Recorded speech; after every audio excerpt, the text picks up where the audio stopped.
Yeah, well, that I had to embrace that idea is that as an outsider, I could interpret the story and share it with as many people as possible. I think if someone in Ireland obviously had told the story, they would have told it differently, and there would have been sort of a film. Oh my gosh, sorry about that. But it would have been sort of a familiarity with the material that they might have skipped over some context that a wider audience would appreciate. But that being said, I was really intent on making it as authentic and realistic as possible, which is why I did cast only Irish actors, and I hired almost entirely Irish crew, and I was intent on going to Ireland and filming specifically in the place where the writer had written the story to take place. I spoke to him after I first read it, and I asked him why. He told me he had been traveling, and when he was there, he was inspired. So when I got to Ireland, I said, that's where I want to go first and see. And sure enough, I could immediately appreciate the epic beauty of that place and the timelessness of it, because it's really remote and hasn't been invaded by modern society. And you felt like you were back in the 70s. So I was really intent on filming right there. It all comes down to casting, and you know, there were other folks in the mix for this part, but I was really, Kerry was the person I really wanted, because I've seen that fire in her before, and I wanted to be sure that that came out. And we didn't have to talk about it very much. She was concerned at times on set, you know, is it too much? She didn't want to go over the top, and I was like, no, I love it. Keep it going. You know, I wanted to believe that this person was tough enough to be a foe to Liam Neeson, who is such a, you know, a larger than life, tall, intimidating figure. And so you had to believe that she, you know, she was a threat to him. So she needed to be tough and a little bit edgy, a little bit, maybe a little crazy even though she feels completely justified in her cause and what she's doing, and that's what drives her, and that's what drives each of these characters. They each have their own personal code that they live by, and that's what creates the conflict, and that's what I loved about the script. Liam is just such a terrific actor.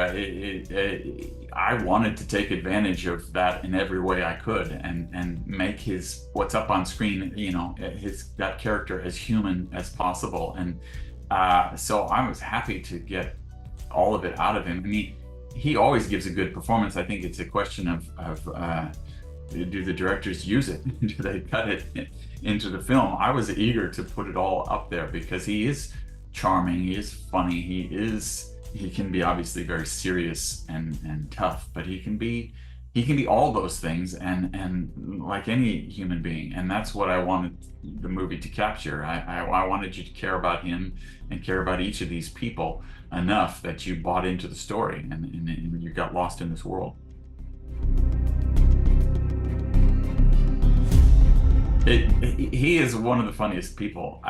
You know, that is, I think, he's so remarkable. He just kind of keeps reinventing himself. You know, he did these dramatic roles for so long after Schindler's List, and then he becomes this action hero you know, in his late 50s, and then he does that, and then now I wouldn't be surprised if he's opening a whole new chapter. You know, if you've seen some of the stuff he's done, that hilarious thing he did with Ricky Gervais, where he you know, it's online.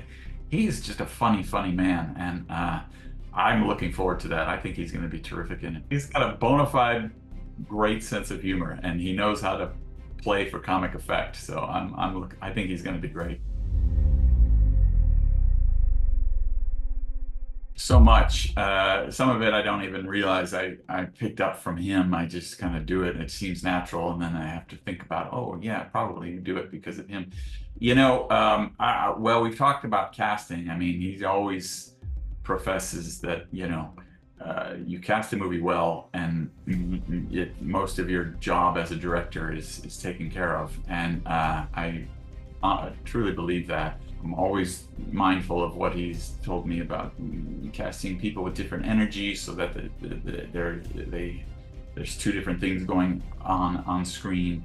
So there's that, but then there's just sort of a projecting a sense of confidence that coaxes people to follow your lead. You know, if they believe that you know what you're doing and that you have a plan and that you're executing that plan, they're gonna jump in line and they're gonna give you their best. And he's also a great believer in collaboration, and I've always embraced that. Let everybody, whether they're an actor or a crew person, bring their creativity to bear and show me what you've got, so that I can choose to pick from all these great ideas. If nobody has an idea, I always have one. I know what I'm doing. But if other people contribute things and it's a better idea, I'm going to switch and then take credit for it. So all those things that I think are really useful things that have helped me in my directing career. You know, honestly, I thought he would have stopped by now. He doesn't need to do it. I talked to him just before Juror. I talked to him since then, but just before that, when I talked to him, he said, "No, I don't think I'm going to do anymore." And then the next thing I know, he's doing another movie. So, you know, never say never with him. He's up there now. He's going to be 94 this year. That's up there.